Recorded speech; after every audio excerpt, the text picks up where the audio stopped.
History is rarely black and white.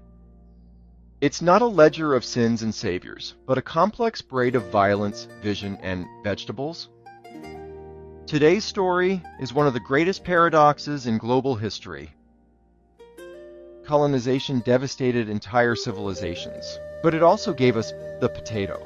That doesn't mean the ends justify the means. But understanding history requires us to hold the good and the terrible in the same breath. To study their interplay, not just their tally. So let's dig into how one of the most essential crops on Earth came out of conquest and transformed the world. The potato wasn't born in Europe. It didn't come from Ireland or Idaho or McDonald's. It came from the Andes Mountains of South America, cultivated by indigenous peoples, especially the Inca, for over 7,000 years. They bred thousands of varieties from blue to golden, waxy to flowery design to survive harsh altitudes, poor soil, and bitter cold. It wasn't just food, it was science, it was culture, it was civilization. The potato was a miracle of resilience long before Europe even knew it existed. Then came the Spanish, conquistadors, missionaries, exploiters. They came for gold, for silver, for souls. But what they found was a world brimming with knowledge, some of which they couldn't even recognize. Among their loot was an unassuming root, the potato, packed with calories, long-lasting in storage, hardy, transportable, cheap. They brought it back to Europe not because they loved it, but because empire needs fuel, and the potato would soon feed an empire. Today, the potato is the third most important food crop in the world after rice and wheat, feeding more than 1 billion people each year. The potato reshaped global demographics. It fed peasants in Prussia, farmers in France, and laborers in London. It was calorie-dense and land-efficient, perfect for nations trying to industrialize and centralize power. In Ireland, it became so dominant that entire communities relied on it, which made the Great Famine in the 1840s catastrophic when the crop failed due to a single blight. And yet, without the potato, Europe's population boom, industrial revolution, and even modern economic systems might have looked very different.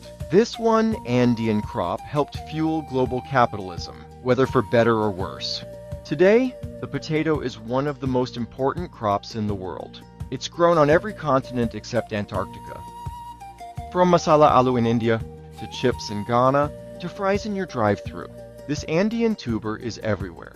But few recognize that the potato's global spread began with indigenous brilliance, then was repackaged, exploited, and forgotten, because its story is inseparable from colonial extraction, from land stolen, people enslaved, and knowledge uncredited. So yes, colonization brought the potato to the world, but it also ripped it from the hands of its creators. History is not a court case.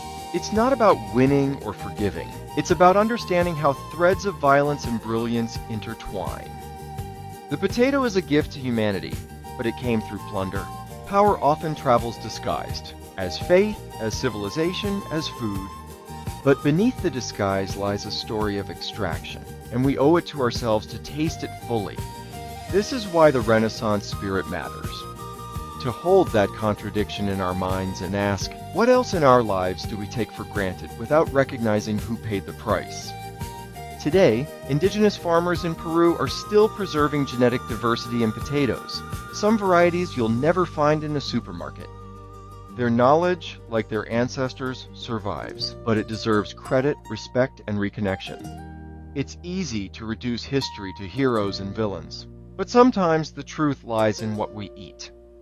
The potato shows us that colonization was not just theft, it was transformation. It spread suffering, but also sustenance. That doesn't excuse colonization, it exposes it, its complexity, its contradictions, and its cost. And maybe that's the beginning of wisdom. Not erasing the pain, but tracing its legacy, even if it leads to your dinner plate. Thank you for watching. You've just joined Renaissance Spirit, a channel dedicated to a just, equitable, and humanitarian world. Here we explore history, politics, culture, religion, personal growth, and the deep lessons of civilization, from ancient empires to the global systems shaping us today. We believe the Renaissance isn't over. It's waiting inside anyone who chooses curiosity, courage, and conscience. Living the Renaissance spirit means engaging with history as a dialogue, not just with the past, but with the future. So, what does the story of the potato tell you about power, food, and justice? Like, subscribe, and take our Renaissance quiz to see if you carry the spark. History is collapsing in real time. Someone has to narrate the fall and plant the seeds of what comes next. Live the Renaissance spirit. History has not died, only our understanding of it.